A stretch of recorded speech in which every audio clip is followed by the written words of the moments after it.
Welcome back. The first 7 episodes of this series have been focused on code and connected services. In this episode, we step back from that and look at Gemini CLI as a general purpose automation tool. The 1 million token context window and built in image understanding mean Gemini CLI can do things in a single command that used to require a Python script, API call, or tedious manual process. We are going to cover four things: working with documents and text file, automating image tasks, building batch workflows with shell scripts, and a quick look at headless mode, the key to making any of this repeatable. So let's get into it. Gemini CLI can work with files in two ways. The first is the at reference syntax. You include a file path in your prompt with an at prefix, and the file's content is injected directly into the context. At report.pdf, at screenshot.png, at data.csv all work the same way. The file content goes into the conversation alongside your prompt. The second is that Gemini's built-in tools: read file, read many files, glob, grep search, let it actively explore a directory, find the files it needs, and read them without you having to name each one explicitly. For large batch tasks, this is the right approach. Describe the task and let Gemini figure out which files to touch. The key capability that sets this apart from a simple text tool is that Gemini can understand images natively. You don't need an OCR pipeline or a separate image recognition service. You point Gemini at an image file and it reads it. The types of file Gemini CLI handles well in practice: documents, PDFs, markdown files, plain text, and most common document formats: images, JPEGs, PNGs, WebP, and other standard image formats. In audio, common audio formats for transcription and summarization: data, CSVs, JSON files, log files, code any language that you have already seen in earlier episodes. For file operations, Gemini also has write file and replace for creating new files and making targeted edits to existing ones, both with confirmation before executing. The first workflow is document processing, turning unstructured content into something useful. The simplest version is summarization. Drop a long document into context and ask for what you need. At Q3, bold report.pdf, write a 3 paragraph executive summary focusing on the revenue figures and the risk section. Gemini reads the PDF, understands the structure, and produces exactly what you asked for. You can type the output to a file Gemini-P summarize at Q3 board report PDF in 3 paragraph executive level. Write output to summary.md. That's one command. No word processor, no copy paste, no manual skim. Beyond summarization, Gemini CLI is good at extraction, pulling specific structured information out of an unstructured document. At contract.pdf, extract the following as a JSON object: party names, effective date, termination clauses, and payment terms. This works because Gemini understands document structure. It reasons about what a termination clause actually is in context. You can also use it for transformation, converting a document from one format to another. At meeting notes.docs, reformat this as a structured markdown document with the attendees sections, action items with owners, and decisions made. Write it to meeting 25 April 2026 or cleaning up messy content. At rawtranscript.txt, this is a raw meeting transcript with filler words and crosstalk. Clean it up and write a coherent summary with clear sections. For batch processing multiple documents at once, you write a short shell loop. Say you have a folder of PDF reports and you want a 1 paragraph summary of each. Each iteration passes one file to Gemini with -p flag, gets a summary, and saves it as a markdown file next to the original. This runs unattended. You come back to a folder full of summaries. The second workflow is image task. Using Gemini CLI's native image understanding to do things that previously required a dedicated computer vision pipeline or manual effort. The most direct use is asking Gemini what's in an image at screenshot error.png. What is causing this error and what should I do to fix it? Or for non-technical use, add product photo 1.jpg. Write a product description suitable for an e-commerce listing. Focus on visible features and materials. This works with UI screenshots, diagrams, charts, photograph, and scanned documents. Gemini reads the image and reasons about its contents. A practical use case that the official Quick Start demonstrates: renaming a folder of images based on what they actually contain, not what they were named when they were saved. Navigate to the folder and run rename the photos in this directory based on their contents. Gemini will use Glob to list the image files, read each one's, reason about what it shows, and propose renames, pausing for your approval before changing anything. This is genuinely useful for photo libraries, screenshot archives, and any folder of images that accumulated with unhelpful names like image4821.jpg. Images can also serve as an input to a broader workflow.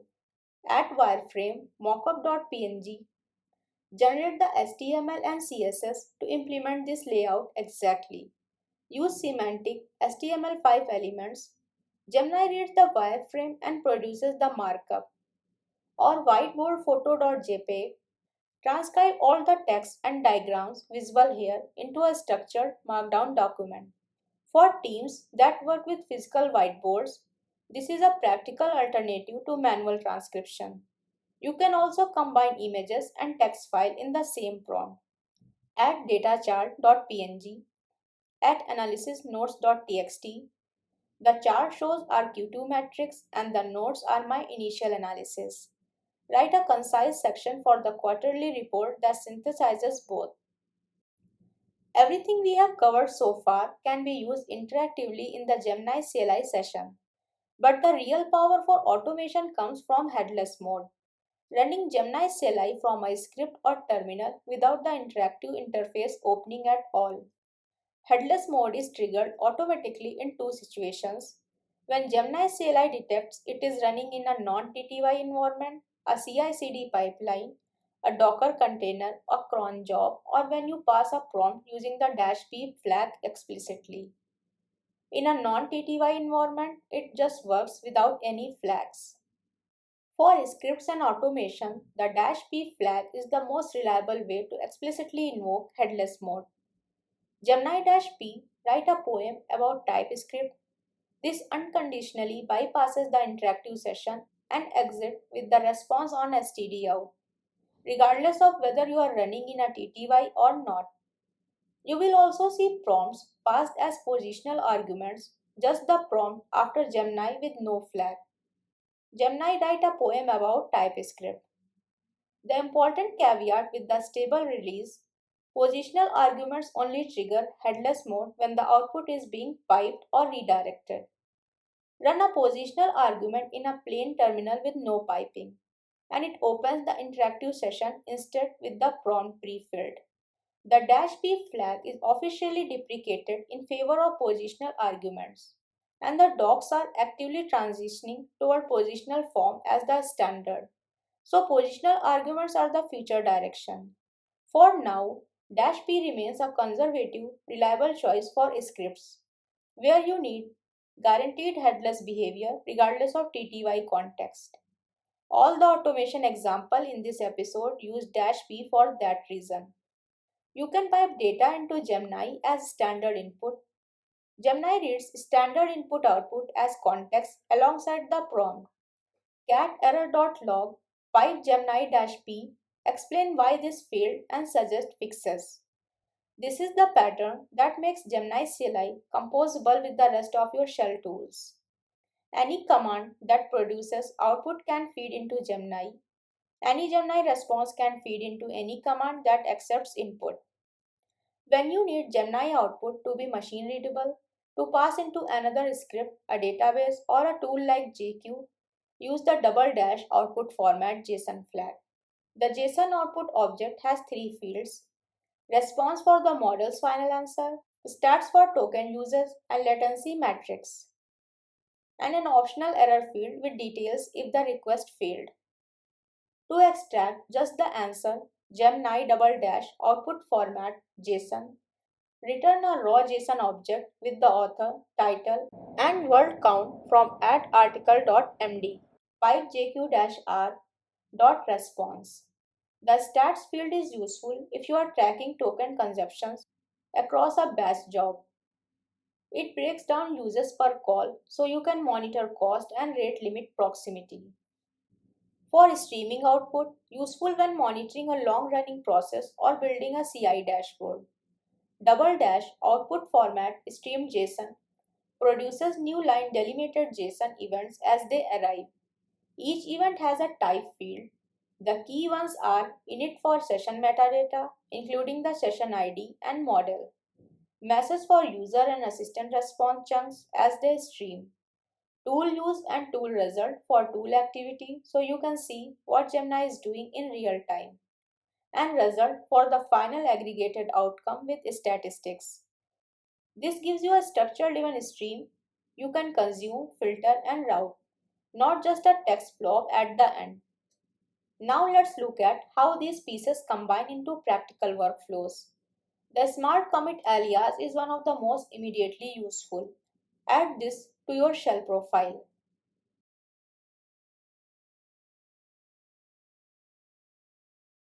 Run smart commit and Gemini reads the diff, writes a commit message and commits, all in one command. The key is capturing Gemini's output in a variable and passing it to git commit-m. The bulk documentation pattern from the official automation tutorial: loop through every Python file in a directory, generate a markdown summary for each, and save it next to the original. On Windows PowerShell, the pattern is the same with get child item and out file instead. You can adapt this to any file type: JavaScript modules, SQL schemas, config files, anything Gemini can read. Log triage, processing a large log file and extracting only what matters. Cat application.log pipe Gemini-p, identify all error and war level entries. For each one, give the timestamp, the message, and your assessment of severity. Output as a markdown table. Instead of grabbing and manually reviewing, you get a structural table of the entries that need attention, with context about each one. A morning digest from a RSS feed or any data source you can pipe in. Add this to a cron job or a shell alias, and you have a daily briefing in your terminal on any topic with an RSS feed. A few things worth knowing before you start building workflows. In headless mode, Gemini CLI has no interactive terminal to display confirmation dialogues.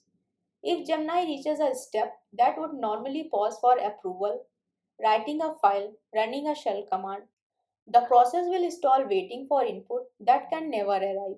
To prevent this, use the double dash YOLO flag or the equivalent. Double dash approval mode is equal to YOLO, which is the modern preferred form. Use it deliberately. It removes every safety prompt, so make sure the task is well scoped before running it unattended. A stalled process is annoying. An overbroad YOLO task that rewrites files you didn't intend is worse. For error handling in batch scripts, Gemini CLI returns standard exit code. You can check with this after each call. 0 means success, 1 is a general error or API failure, 42 is an input error, invalid prompt or arguments, 53 means the turn limit was exceeded. In a loop processing many files, checking the exit code after each iteration lets you catch failures and either retry, skip, or log them. rather than silently writing empty or error output to your output files. The free tier has rate limits, around 60 requests per minute and 1000 requests per day as ceiling figures that vary at peak. Batch loops that iterate over many files can hit these limits quickly. If you are running a large batch job, add a small delay between iterations. The sleep 2 between calls keeps you well within the per minute limit. For large workloads, a Gemini API key with pay as you go removes the daily cap. In an interactive session, you can correct Gemini if it misunderstands. In an automated script, you can't. This means your prompts need to be more precise in automation than in conversation. Be explicit about output format. If you need plain text, say output only plain text with no markdown formatting. If you need JSON, specify the exact keys. If you need a specific number of words or lines, say so. Test your prompt interactively first. Once it produces exactly what you want, put it in the script. Don't script a prompt you haven't verified. So that's file and image automation covered. Document processing, image understanding, headless mode, and its output formats. Practical shell patterns and the gotchas to watch for. In episode 9, we go deep on subagents and agent skills. Gemini CLI system for delegating complex tasks to specialist agent and how to use skills to give Gemini persistent domain expertise for your specific workflows. Drop any questions in the comments and see you in episode 9. Thanks for watching. I am Aksa Zafar and on MLTude I teach data science and machine learning in a simple step-by-step way. Practice a little and I will see you in the next video. If you found this video helpful, don't forget to like, share and subscribe to MLTude for more AI and machine learning tutorials.